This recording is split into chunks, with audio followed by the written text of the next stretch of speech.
Welcome to the No Name Music Cast. To follow us on Instagram, go to No Name Music Cast Podcast. To send us an email, it's nonamemusiccast@gmail.com. And to visit our website, go to nonamemusiccast.com. Now, on with the show.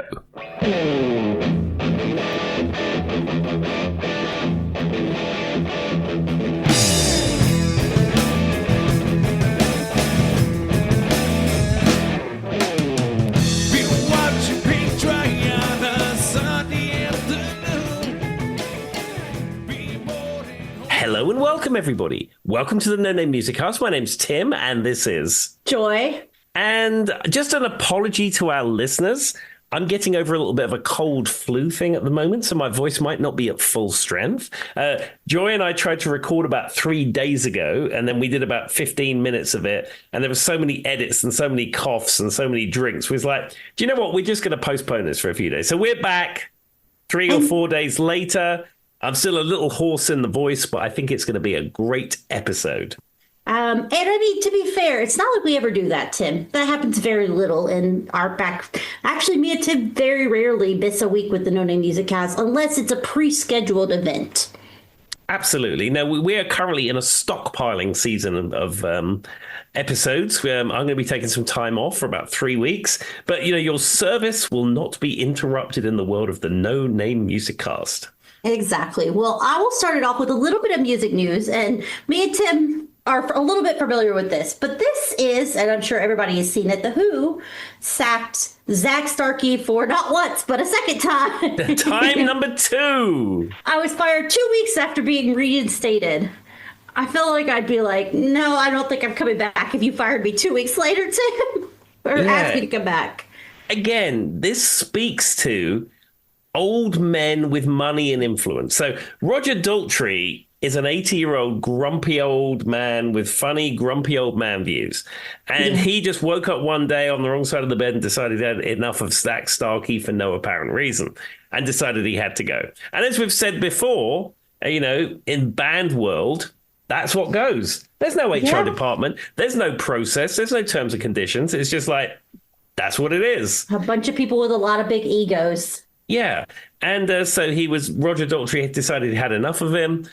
And then I think Pete Townsend brought him back, and now he's been fired again. And I think if you're looking at the same article that I read earlier on in the week, it says that The Who wanted Zach Starkey to lie and say, oh, well, I've got lots of projects going on or something. So that's what I was going to say. So it says I was fired. So he made a post on Instagram. I was fired 2 weeks after reinstatement, asked to make a statement saying I had quit.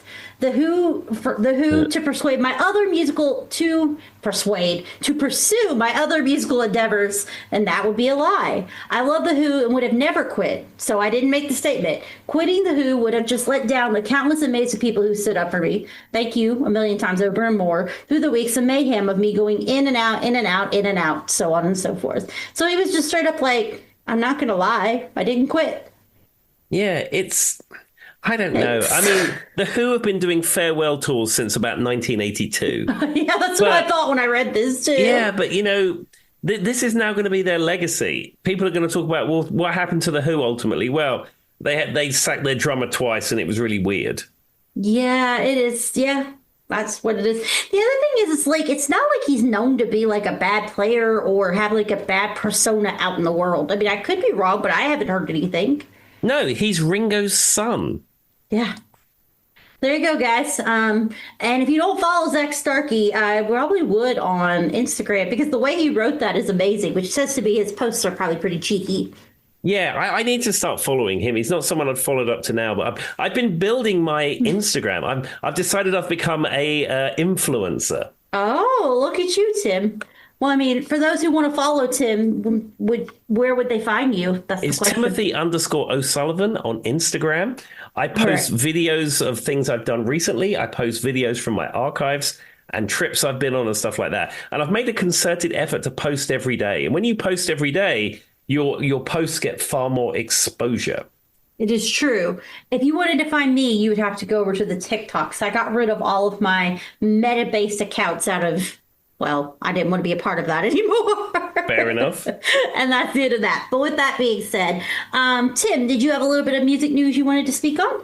I did. So this is a follow-on from what we discussed on the last episode. Mr. Josh Freese, the drummer or now ex-drummer for the Foo Fighters. Now, as we all know, he was brought into the Foo Fighters a few years ago with much big fanfare that he was going to be the next big thing in the Foo Fighters. We tragically lost Taylor Hawkins. He filled those shoes, and I thought he did an absolutely fantastic job. His style was a little bit different to Taylor Hawkins, but he played those songs so well. And I'm sure the hardcore Taylor Hawkins and Foo Fighters fans wouldn't agree with me, but I'm of the opinion some of those songs, to my ears, they sounded even better. I kind of agree with you, if I'm being honest, Tim. Yeah. But of course, he wasn't Dave Grohl's best mate, which I think ultimately is probably what it boils down to. And as we reported in the last episode, he was let go from the Foo Fighters with no reason given. This headline, Tim, just says, May is National Fire Your Drummer Month. Yeah, there you go. I just thought it was funny that you were bringing up a drummer being fired as well. So he said in his statement that he put on Instagram, he said, stay tuned for the top 10 reasons I got fired from the Foo Fighters.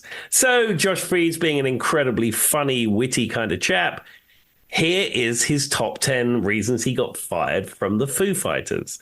In the style of David Letterman, of course.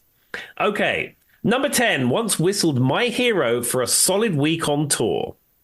I mean, I've sang that for quite a bit along in my head, so I get it. There we are. Number 9, could only name one Fugazi song. Fugazi being a hardcore punk band that Dave Grohl and Pat Smear and co. probably love.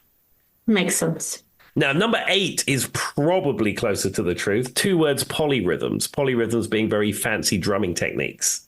Ah, makes sense too. I would have never known what that was, but okay. Yeah, and then number 7 is probably close to the truth as well. Metronome-like precision behind the kit deemed soulless. Yeah. Again, those two probably are somewhere near the truth. Number 6, demanded starting every rehearsal with a 20-minute cowbell sound bath. I definitely think that one's true, Tim. Well, we're going for the true ones. Maybe. That was a joke, everyone. And of course, number 5, never even once tried growing a beard because they will have cool beards. Yeah, seems to be part of their thing now. Well, especially if you remember the beards, of course. Yeah. I knew that was coming. That's going to be on the next bingo card every time Tim says the beards. Oh, the beards. Let me just tell you, the beards have announced another tour date in Perth, Western Australia. And maybe I've looked at flight prices for October because I've got family in Perth and I'd have somewhere to stay. Never a better time to travel. And I could see the beards, but I looked at the prices for flights, and it's probably not in my price range at the moment. He hit the X button as soon as he saw the number. Yeah, I can fly to London for about $600. I cannot fly to Perth for about $600. Yeah, that makes sense. Anyway. But there we are. Okay. Number 4 didn't show up to the studio because Mercury was in retrograde. Now, I would tell you, I work with people who routinely tell me that they don't feel well or their hair wouldn't go right because the moon is in retrograde. I'm not sure they understand what that means, but they think it affects them. Yeah. The internet has perpetuated a lot of things with that one. Absolutely. Number 3, Promise Noodles, who is the guitar player in The Offspring. He could be the 4th guitarist in the Foo Fighters. I would enjoy that. I love The Offspring, so. I mean, the Foos already have 3 guitarists and a keyboard player. I mean, let's throw another one in there, for goodness sake. What's one more, you know? Exactly. Number 2, refused to perform unless he was guaranteed a Ouija board and nunchucks after every show. I mean, everybody's got a rider. I don't see why that's a big deal. No. And number 1, the whole poodle thing was getting a bit too much. Now, Josh Freese has a number of poodles. He loves poodle dogs. And on the front of his bass drums, it didn't say Foo Fighters or anything like that. They were just pictures of his poodles. I mean, that makes me like him more. I'm just going to tell you that. That would make me come see a band more than if they had just like their logo on the drum. Yeah, they were pictures of his 2 poodles. He's a big poodle guy. You know, I love anyone who could take something in good spirits. Absolutely. No, it does appear that Dave Grohl isn't the nicest man in rock and roll, as many people have said previously. Firing his drummer, not giving a reason, very cold way of doing it, cheating on his wife, and having a child out of wedlock. This comment, Tim, on the article that said that about May is because I clicked into it. It's like, May is firing your drummer, Bob. The top comment goes, they've decided to go in a different direction with their drummer. Cut to Dave recording the drums on the next record. Well, yeah, I'm sure that Dave going forward, if they make any more records, will be the one cutting the drums. He played all the drums on the very last Foo Fighters record. I can see that the drumming gig is probably a live gig rather than a studio gig. But even still, I thought Josh Freese did a fantastic job. But as we've said before, in band world, just because you're good, just because you show up on time, if your face doesn't fit, that's often all it needs. Yeah, some people are also claiming maybe Shane Hawkins is what they want to go with, but I don't know. I mean, the guy's only 20. I think he's 18 years old. Maybe that's what they're into. I don't know. I mean, who could honestly say? I mean, it is what it is. And I mean, I get it. The Hawkins last name, that Taylor was a friend. What it probably just comes down to is Josh Freese didn't fit in. And sometimes when you work with someone, I've seen this happen in workplaces, and Tim knows exactly where my brain goes because this happened in a previous workplace I was at. When you have a group of people who've been working together for a long time and then someone quits and then you bring in a new person, they're always kind of judged through the lens of the person who left.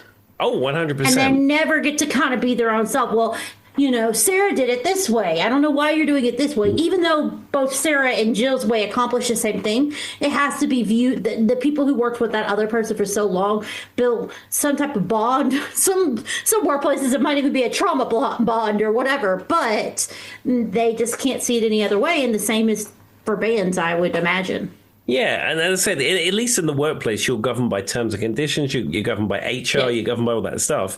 Band world, like I said, Dave just wakes up and says, "Oh, that Josh, he was a nightmare. Can we get rid of him for the next tour?" Yeah, okay, I'll make that happen. Yeah. Well, Dave Grohl's in the rankings to make sure people turn an eye, I guess, to him here recently. He's not trying too hard.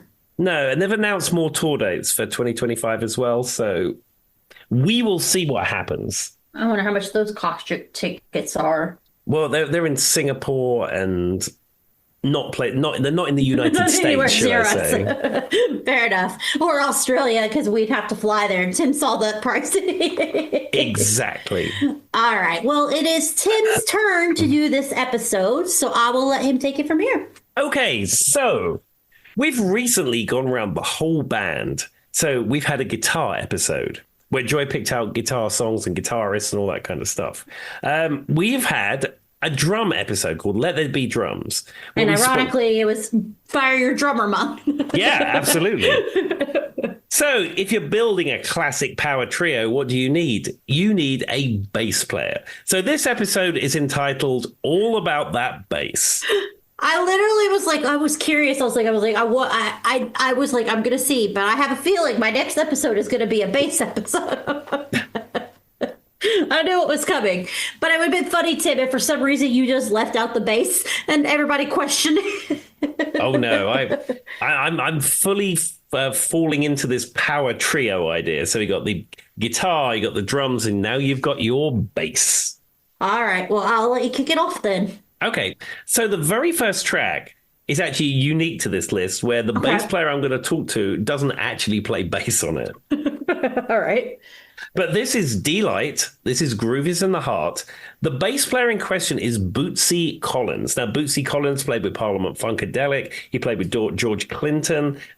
He's a fabulous bass player that's known across many different projects. He's very identifiable because he wears like these cool sunglasses and a white suit, and he has a bass in the shape of a star that he calls his space bass. I've seen it before. Yeah. He's got the look. He's a great bass player. It's fantastic. But on the track Groove is in the Heart, He only appears vocally and he appears in the video. The whole of the song is built around samples and Lady Miss Keir singing the song. But there's 5 or 6 main samples that build that song, and there's a bunch of other songs that come into it. But he only appears vocally on this. But I would like to mention and celebrate the work of Bootsy Collins.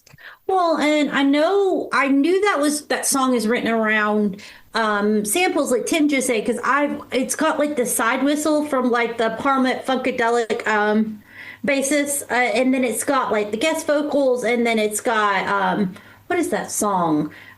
Bring Down the Birds is another one that's sampled in it. And the only reason I know this, guys, is because guess where this played all the time when I was a kid? Pop-Up Video. This was one of their favorite songs. There you go. And so I remember them like talking about having samples of different things like that. And like Tim just said, Bootsy Collins, and he's just like, I don't know what a side whistle is, but I know he's in there. I guess it's a wind instrument. Is actually one of the things he does in it.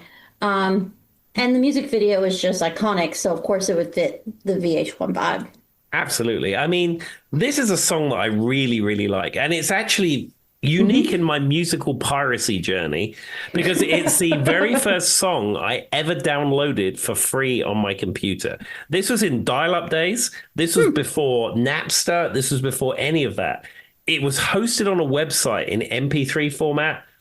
And I got it downloaded. It was probably 3 meg or 4 meg or something like that. And it took an absolute eternity to download, just downloading in the browser. But eventually it came down. And I had that file on my computer for decades. And in fact, I don't think I have it anymore because I ended up getting the album that song comes from. And I think I deleted it because the version off the CD that I ripped was better quality. But I had that in my collection for so long. That's funny you say that because I had never really thought about what the first song I downloaded online is, but I want to say mine is Casey and JoJo All My Life. Very different songs, but I remember downloading it from that site that sounds like MimeWire back in the day.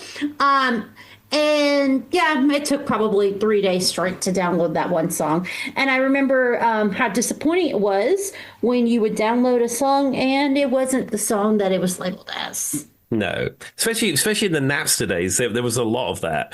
And you would spend so much time waiting for these files to come down, and then you eventually got it, and it'd be like, oh, no, that's not it.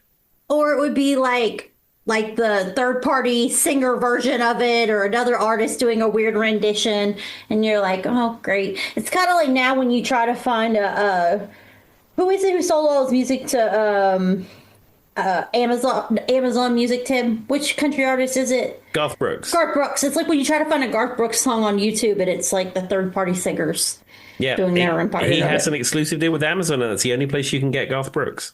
Yeah. So there you go. Anyway, so what is our next song, Tim? Okay, so the next song is from the album Appetite for Destruction. This is the band Guns N' Roses. The bass player is Duff McKagan, he plays guitar as well as bass. He actually played guitar in a solo band for a while, but he famously plays bass in Guns N' Roses. And this is the song Paradise City. Now, what is unique about Duff McKagan? He exclusively plays with a pick. Most most bass players play with their fingers, but he plays with a pick. And he also plays with a kind of chorus type sound effect on his bass.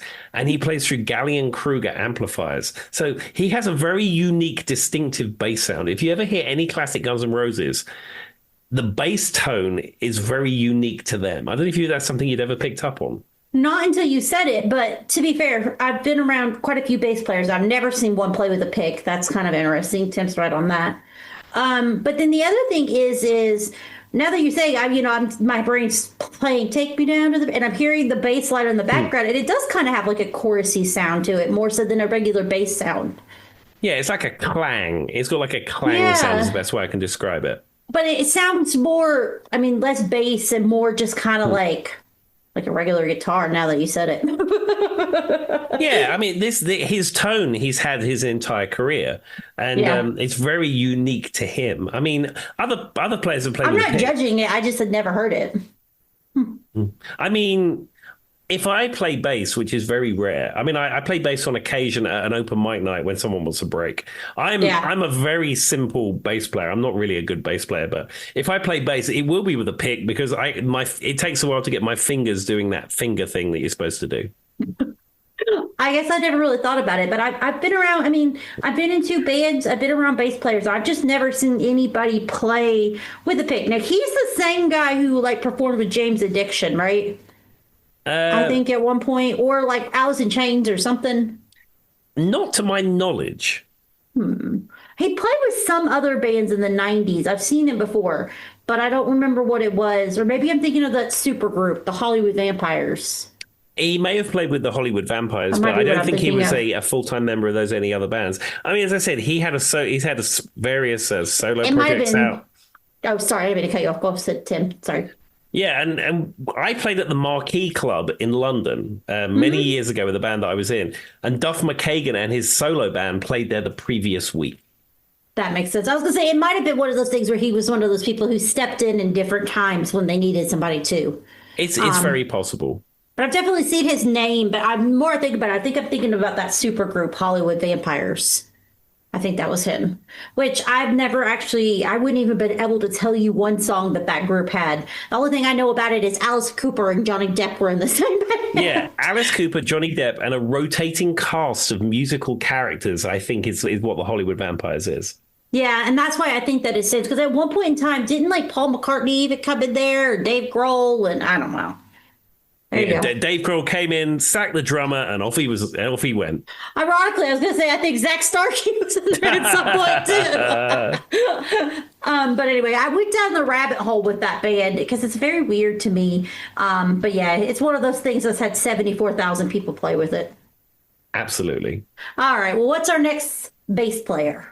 Okay, so the next song is Paul Young from the 80s. The song is Wherever I Lay My Hat, That's My Home. And the bass player on this track is Pino Palladino. Pino Palladino. What a name. Yeah. He's a famous session bass player. Ironically, he played for The Who for a while. When John Entwistle first died, he finished the tour with The Who. Okay. He's a session bass player of he's played on hundreds and thousands of recordings, literally. He's been on all that kind of stuff.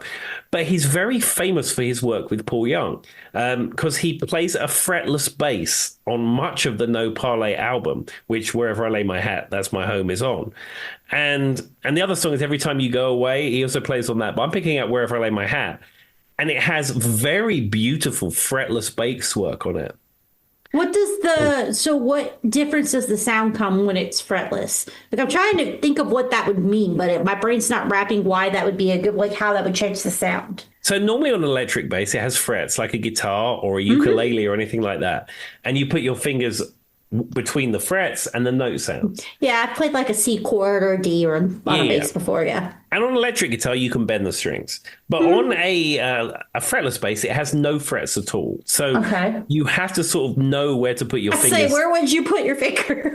It's like a violin or a cello. You sort of work out where it needs to be. But on a bass, what people like to do is slide into the notes. It goes. Oh, okay, that makes sense. So if you listen to Wherever I Lay My Hat, That's My Home, he goes. It almost gives like a Spanish guitar kind of feel to it. Sort of, but it's a very unique sound. But his fretless work is very famous for this Paul Young album. Now, the Wherever I Lay My Hat is a remake of Marvin Gaye? I believe so, yes. It's not Paul Young's original song. And I think Every Time You Go Away is also not an original Paul Young song either. I don't know, but Paul Young's the only version I know of that one. Because as soon as you say that, that's his voice plays in my brain. And then we lost him in like 2018. Wasn't that the year everybody died? Paul Young died as well? No, Paul Young is still with us. He's currently doing a tour of the UK. Well, and I lied. Of art centres. And I understand there are plenty of tickets still available. I thought he was dead, guys. Sorry, everybody. Sorry, Paul Young. I tried to kill you early. No, he's been touring with Jamie Moses, who's Brian May's old rhythm guitar player.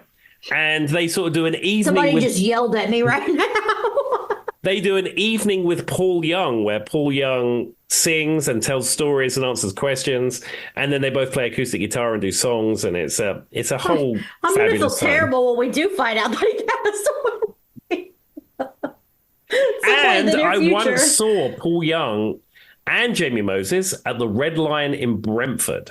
Yeah, he is English, correct? I get that part right. Yes, indeed. Okay. Well, I knew that much. Just sorry that I tried to, end your life a little sooner than later. He's alive and well, and we hope by the time this episode posts, he continues to be alive and well. Sadly, that probably won't be the stupidest thing I say tonight, so it's okay. What's next, Tim? Okay, so the next person, when you talk about bass players, you have to mention him. This is from the album Ace of Spades. This is Motorhead, and this is the song Ace of Spades. Now, what's unique about Lemmy, the bass player and band leader for Motorhead, is yes, he was playing bass. He played a Rickenbacker bass. He played it into a Marshall amp, which is normally what a guitar player would do, rather than a bass player. When you're playing bass, normally you don't want your sound to be distorted. You want it to be very clean sounding. Yeah. Some bass players like to put distortion on their bass, but Lemmy would play it through a wall of Marshall amplifiers. And most bass players just pick out individual notes and play a bass line. Yeah. Lemmy would play a chord and strum it, and it would make this amazing sound. Resounding. Yeah, that's an interesting concept. I hadn't even thought about that. So it would probably make it sound just more larger. For lack of a better way of saying it, I feel like it would just be intense. That makes sense too when you think about the song Ace of Spades too, because of the way it builds. Yeah, I mean, the sound that he's going for is like a rhythm guitar, because he played rhythm guitar in a band called Hawkwind prior to Motorhead. So he's playing rhythm guitar licks on a bass, but it's an octave lower and it doesn't have the top two strings. So he's playing full chords and strumming it. What a very specific thing to do to get the sound that you want. Like missing two strings. It's literally it's probably I'm guessing it's tuned down. That's crazy. Huh. Yeah, I think he played in A440 standard tuning. But yeah, being an octave lower gives a completely different sound. But yeah, that is the sound of Motorhead. It's always interesting when you hear those things, though, Tim, because I've heard the song Ace of Spades 1,000 times, but I've never really went down the rabbit hole of bass players. I haven't.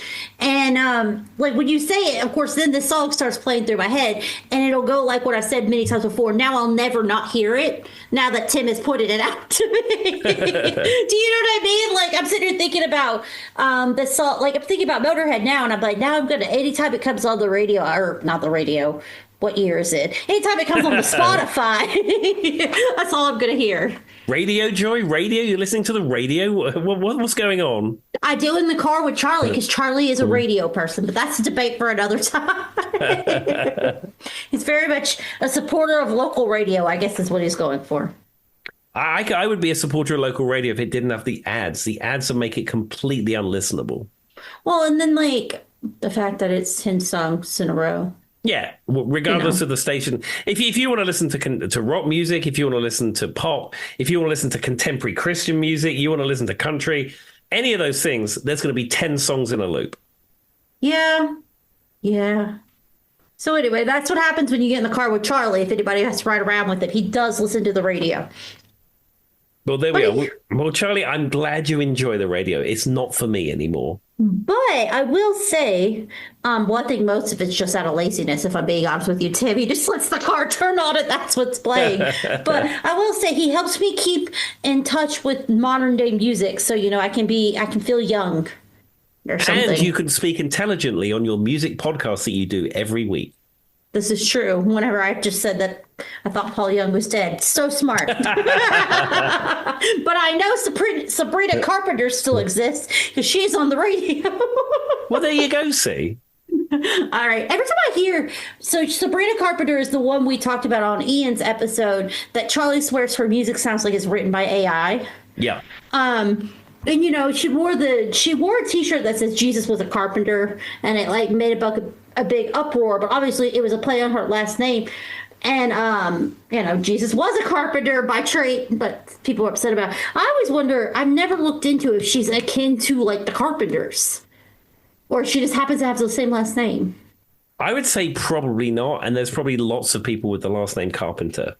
I know, but it does make you wonder. I guess I probably could I could give it a goog at some point, but we'll move along. But I'll find out. I'll find out. I'm not related to Kate Beckinsale's dad, Richard O'Sullivan, and I'm also not related to Gilbert O'Sullivan, the famous folk country UK singer type. Well, I'm not related to Jim Morrison in the sense of Jim Morrison, the singer, and I'm not related to Marion Morrison, which is John Wayne's real name, and that Morrison Hotel that was in France or whatever. And you're nothing to do with the UK supermarket chain either. No, not to my knowledge. I mean, I'd probably have more money if I was. There we go. But I do wonder. Anyway, I'll find out about the Carpenter thing later. What's next? Okay, the next one is from the album Talking Heads 77. This is Talking Heads, or as the cool people call them, The Talking Heads.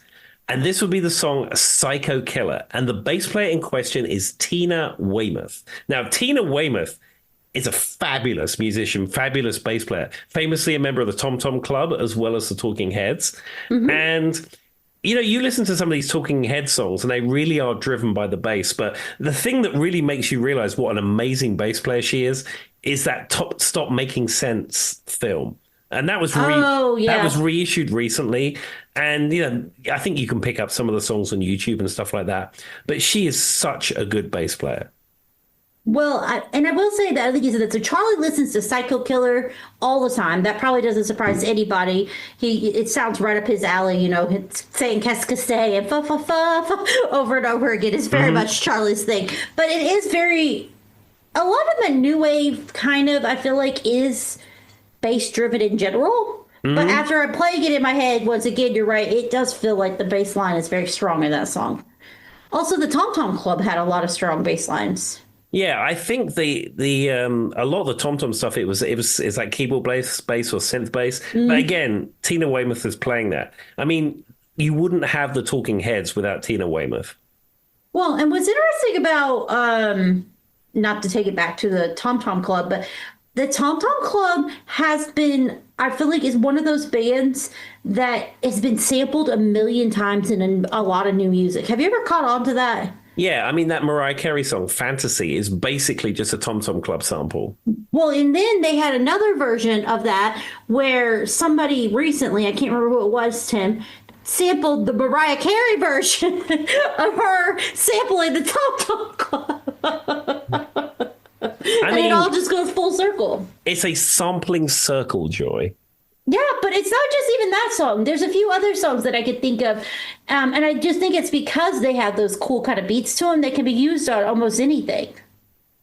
Yeah, I mean, Tom Tom Club, and there's a few other bands of that era were all super sampled at the very beginning of rap, hip hop, and dance music. But for whatever reason, their music was something that was very accessible to build new music from. Maybe it was cheap to buy the rights to it. I'm not sure. But I'm just saying, like, it's interesting you say that. But back to the Talking Heads, that's also a band. Like, I mean, you've what, like Burning Down the House, and she was them as well, right? Talking Heads have such an interesting and amazing catalog. And you got David Byrne in his massive suit going, "You may find yourselves." It's fantastic. I mean, part of their thing is showmanship, I feel. And I imagine, I haven't confirmed this, it hasn't really came up whenever I've looked into it, but they probably did because I mean, what, 77 came out in 77, I imagine, that album, right? Yeah. I bet some of their later, or at some point in time, they were very popular on MTV, like when they were playing back through old catalogs. I bet they had some very popularity there as well. Absolutely, 100%. And I would also say, as I mentioned previously, the concert video Stop Making Sense is probably the best live concert ever recorded on film. Yeah. And I don't know if you've ever seen it. I went and watched it after you told me about it at one of the other episodes. I mean, there would be no Blue Man Group if it wasn't for that. The way that modern concerts are presented, they pioneered so many things. The backlit screens, the lighting, everything about it is so unique. Breaking the fourth wall where he comes out to an empty stage and they build the stage around him. I mean, like I said, I'm sure Chris Matt and Phil from Blue Man Group saw that and then they stole almost all those ideas. I mean, I can't blame them because they were great ideas. Because Tim talked about this on one of our podcast episodes, and I wrote it down. And the next day or something, I played it in the background, and I was like, "He's right." Like a lot of the little things you see, definitely, I could see how they would be very influential to any one of the things you've said. It all checks Absolutely. out. Yeah. All right. Well, what's our next bass song? The next bass song, I couldn't have a bass episode without this chap. This is James Paul McCartney. From actually a compilation album called Wingspan, but this is the song called No More Lonely Nights. Now, Paul McCartney has got hundreds and hundreds and hundreds of great songs with amazing bass lines. Yeah. And No More Lonely Nights doesn't have anything particularly super fancy going on in the bass, but it's a song that I really like and we haven't spoken of before. But I mean, you listen to any of his like Beatles stuff, especially Sgt. Pepper era, thereabouts, later Beatles. I mean, the stuff he's doing on bass is amazing. He's so melodic as a player. Now, George Martin, I think, didn't he work with Paul for his solo albums as well? Wasn't he the one producing most of them? Yeah, and also Jeff Emmerich, who was the engineer for much of the Beatles stuff, also worked with Paul on his solo recordings. But yeah, it seems to be the connection of George Martin, Jeff Emmerich, and Paul McCartney continued through the years. Makes sense. That's what I figured because the sound kind of plays through. Now, this is a good song choice. This one does come up on my Spotify occasionally. And it's kind of written like, and this is going to sound so uneducated, and someone who's like an actual songwriter who's like studied the Beatles is going to come for me, Tim. But they have a very distinct way in kind of some of like their, especially like their Love, Love Me Do kind of music, that the way they write the verse, the pre-chorus, the chorus. I feel like Paul follows that in this song. Oh, 100%. I mean, I don't think Paul McCartney can write a bad song. I mean, even like some of his later solo albums where some of the songs are a bit filler. I mean, I couldn't even write songs as good as that filler. You know what I mean? I feel like he's one of those people that if you just like asked him, hey, write a song right now, he'd be like, whoop, here you go. And he'd just be like, and you'd look at it and be like, did you just write this? How? But also he's like, can play 74 instruments and all that stuff too. Oh, of course. But he is known to be. I find it very interesting that I was just talking the other day, Tim, about like misconceptions in history, and I always bring up you talk about John Lennon as a person, and somebody was on Reddit talking about, well, who is this person that you feel like is misconstrued in the media? My mind went straight to John Lennon because we always talk about how he wasn't that nice of a person, and I was scrolling through the comments and two people said it. I was like, oh, we've gotten the word out, Tim. Two people were talking about, because the one that comes up is the fact that like he had a habit of just punching people in the face if they made him mad.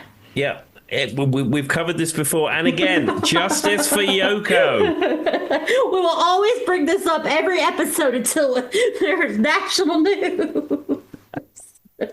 Anyway, but yeah, but it's just funny because I was thinking about the No More Lonely Nights song, and I was like, it's written in the exact same format as a lot of the older Beatles songs. Yeah, I mean, many of those songs were written by Paul anyway. I mean, it says that, you know, Paul always wanted to have a songwriting partnership like Rodgers and Hammerstein. So that's why it's always John Lennon and Paul McCartney. But yeah, I think Paul was probably, to use a Beatles term, was carrying a lot of that weight. I was going to say, so I have the hardback copy of the Beatles, like anthology book that they wrote a long time ago. You probably see it. It's a black one with like the gold letters or whatever, silver letters. And when you're reading through it, that's kind of the way it looked. It stuck with me when I was reading it. Was a lot of the actual writing, like the music and like the guitar parts and the bass parts, all that stuff fell on Paul while he was also helping with the lyrics. And John Lennon was throwing out lyrics and then doing weird things like, you know, like the story where yesterday where what was the word they used? Well, originally, yesterday was ham and eggs. That's what it was. There was a lot of that. Like John Lennon would just put weird words in until they figured it out. And Paul would be the one who would have to figure it out. Absolutely. You know what I mean? Like that's what I gathered from that whole thing. So anyway, if you never read that, it's actually really good. I'll show Tim when we get off of here. We could put up a link or something. But that book specifically was very interesting. Fabulous. Not that, and Tim has told you guys you can also use your 10 hours on Spotify once a month. Yeah, But it's whatever it actually is. it's 15 hours. If you have Spotify, it's only in the United States. I think it's the same for UK, Australia, and I think Europe as well. You can Yeah. get 15 hours of audiobook listening. Well, there you go. That'll be added. I'm reading Cher's part one biography right now. I'm currently listening to Geddy Lee's autobiography called My Effing Life. That seems very on brand. All right, what's next, Tim? Okay, so the next person, again, this is someone you have to talk about when you're talking about legendary bass players. I'm going to pick out tokенly the track The Beach Boys, California Girls, but the bass player on this track is Carol Kaye. Now, Carol Kaye was the bass player famously in the Wrecking Crew, and really is such an important bass player in the history of music in general, rock music, Motown, all that stuff. Carol Kaye defined what bass does in popular music. And if you have never seen, there's a documentary. It's called The Oral History with Carol Kaye of the Wrecking Crew. I think it was on Netflix where I found it. You can find it on YouTube. You can find it anywhere. And her talking now is so interesting. Of course, she's sitting there with her bass on her on her lap while she's talking to the camera, the documentary people, and like showing them things that she did. And she's a very interesting person to like watch play anything. Absolutely. And I mean, her bass lines are so legendary. And I said her sound is legendary. And so many songs from that sort of 60s, 70s era are played by Carol Kaye. I mean, her discography is as long as your arm. It's unbelievable. And I just thought it was super interesting to watch because, like, a lot of times when people are on those, like, or even when they were on, I was making the joke about VH1 earlier. They weren't really showing you the things they're talking about. Or like when Tim was kind of like saying, I'm trying to like think about the song in my head. It was interesting to see her do that in real time and how quickly the song she had played from like 1962. You know what I mean, Tim? She was just like, Yeah. I did this, and this is why it sounded like this. I was like, wow, because she's been doing it for so long, like Tim said, and she's been played on like so many songs. Yeah, you had Carol Kaye in the 60s and 70s on the West Coast. And then in the 70s and 80s on the East Coast, you had Will Lee. And Will Lee was the bass player with David Letterman's band, and he's plays with the Fab Four and all kinds of different stuff. But, I think their sort of discography list is probably equal the amount of people that they've played with. Both of them are super. I mean, I think Carol Kaye, certainly in the history of music, is probably more important. But Will Lee, again, legendary bass player, played with so many people, so many legendary bass lines. Well, there you go.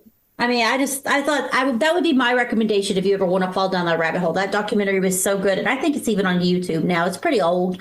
Kind of hard to think about the fact that it's literally 20 years old, Tim.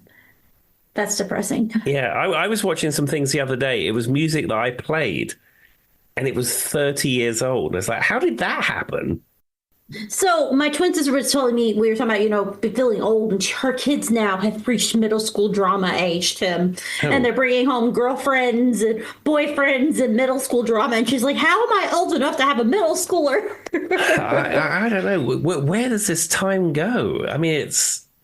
Well, we all know 1980 was only how many years ago, Tim? 1980 was 20 years ago. There's no doubt in my mind that that is true. So The year 2000 was 5 years ago.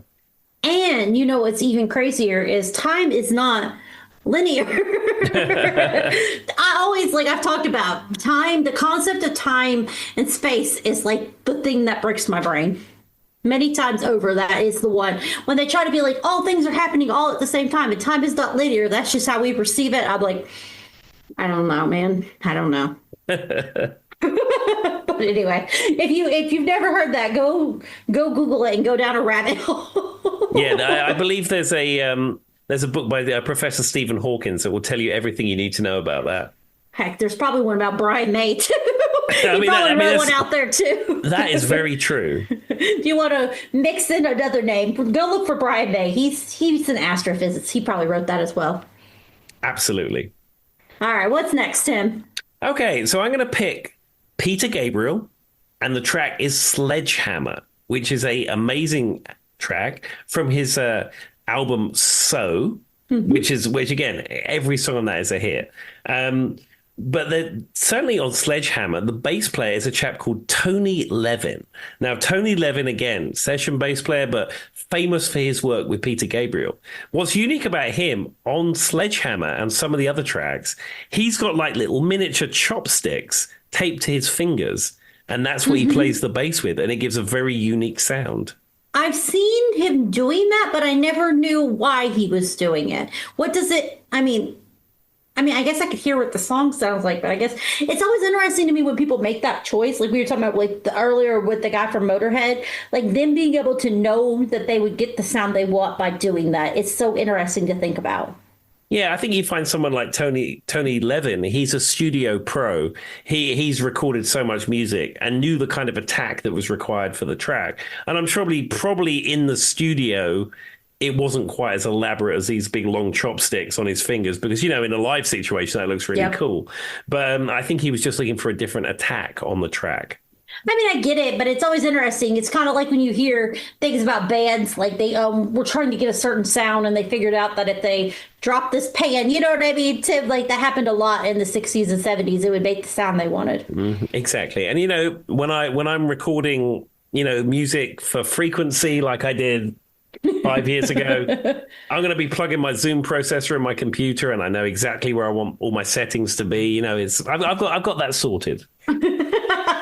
And if you ever need to play guitar with chopsticks, who to call as well. Yeah, I play guitar with standard plastic guitar picks. That's all I'm playing guitar with.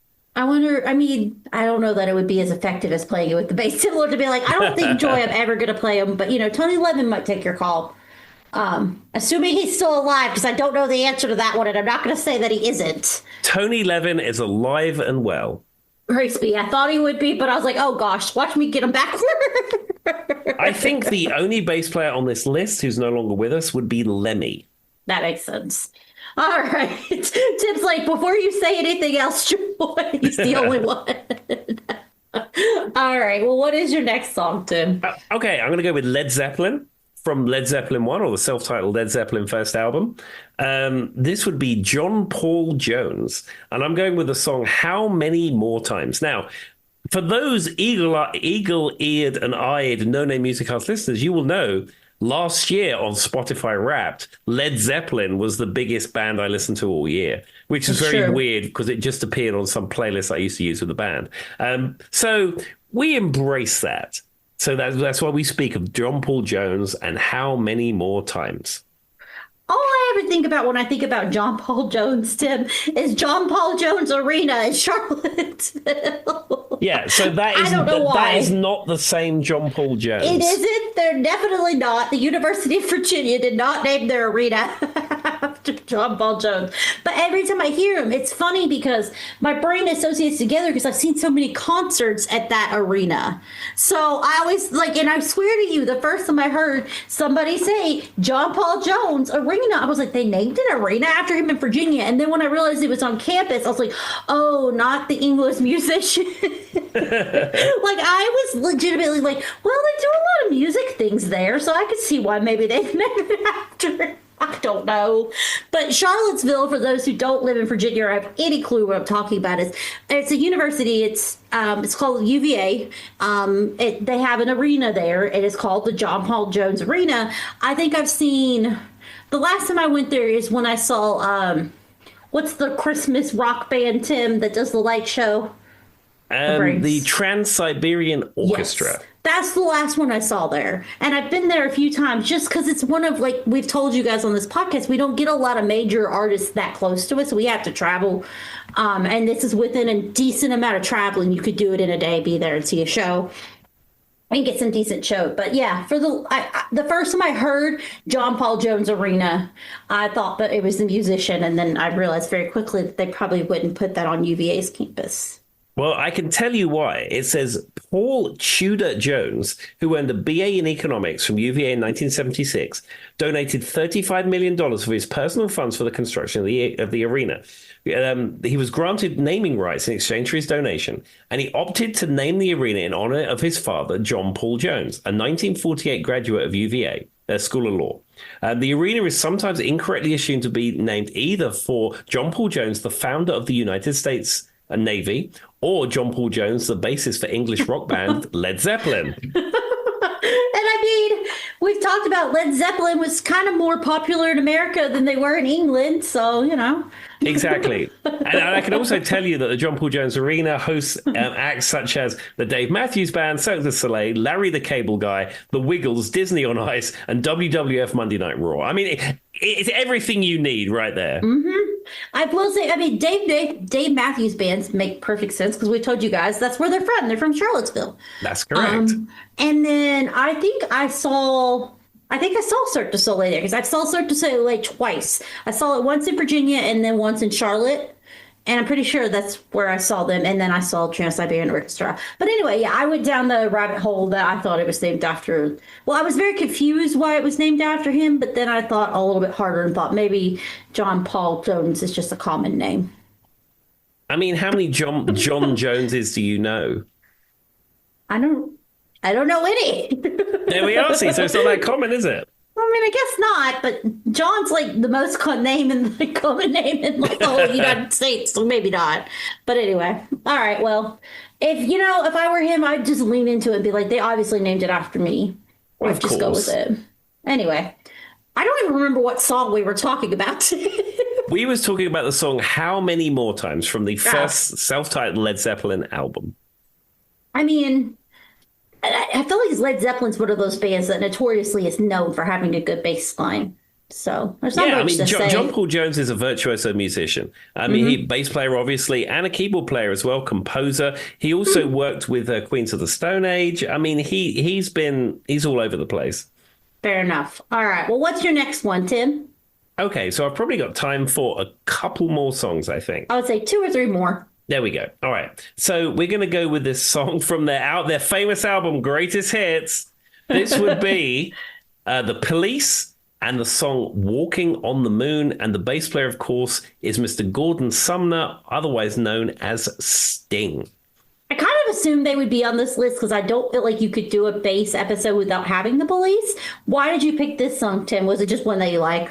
Well, it's a song I really like. And to this day, the video bothers me. And we've covered this before.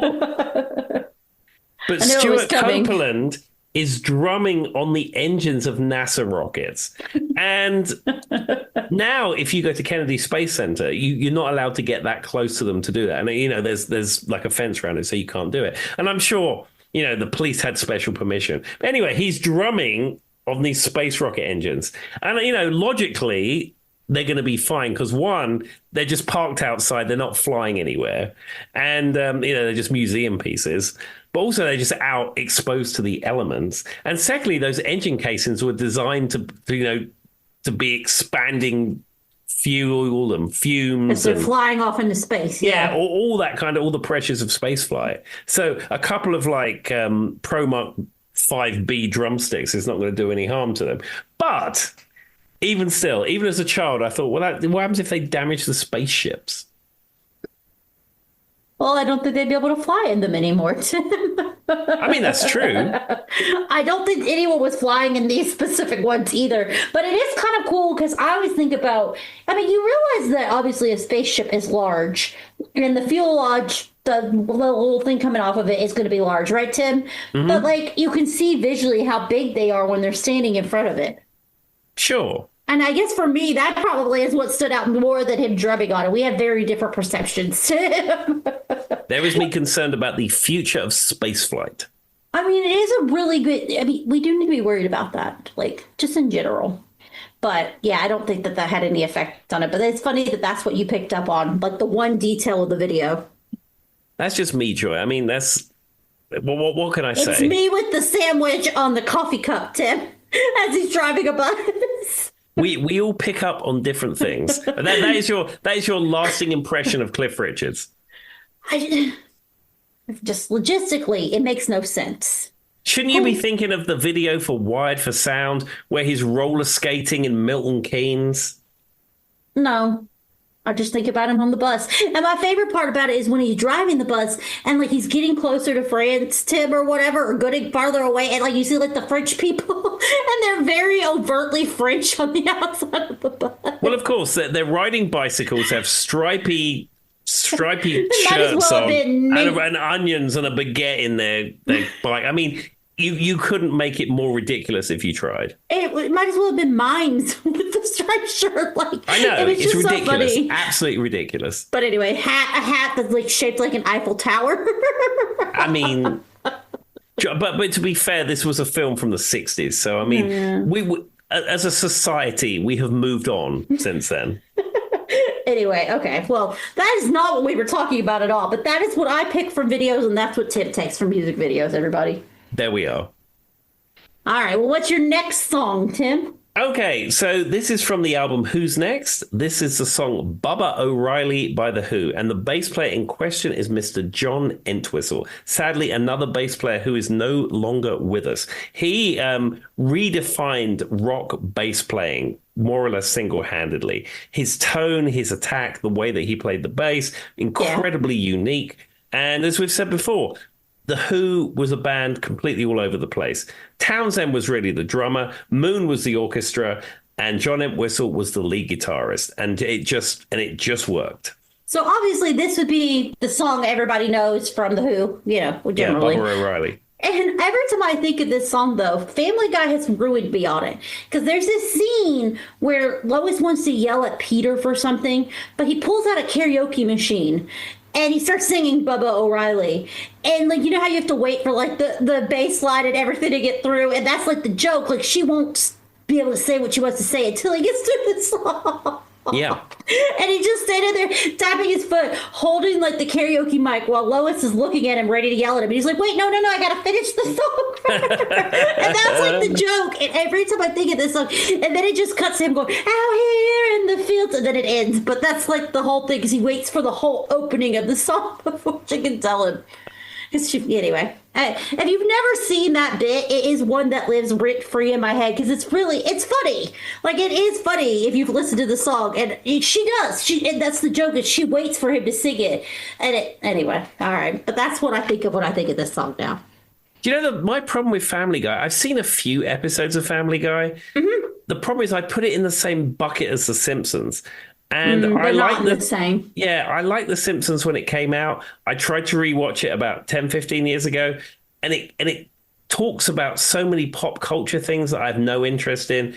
I just couldn't watch it. See, and that is hard because for those who don't watch these shows and just like don't realize where the humor is, a lot of it is the pop culture references, right? Like the Bubba O'Reilly thing was hilarious. And me and Charlie were just talking the other day, like there's a part where they're singing about Alyssa Milano from, the actors. But if you don't know who Alyssa Milano is, the joke's lost on you. Yeah. So I do get what you're saying. It would be hard if you don't get it, but a lot of the stuff I watch from Family Guy is older references, so I get them now because a lot of the seasons are pretty old. Yeah, whereas, what have I watched? These are the things I've watched recently. I've watched Charlie's Angels, season 1. This evening, I half watched an episode of Chips, which I believe is from 1977, and I've watched some wrestling from the early 90s. All of those are evergreen, Joy. I just can't. The one that gets me, Tim, that I just want you to like. I know you would like is we've got a red station wagon blasted Panama, and then it's like you hear Panama with the cops coming at my Family Guy, like those little references you would laugh at. I mean, come on. Maybe, but the thing is, realistically, if I'm being realistic and honest with Probably you, not. I'm never going to watch Family Guy. It's true. I feel like you'd be the kind of person that I can like show you little bits of it. You'd laugh, but you wouldn't watch the whole thing.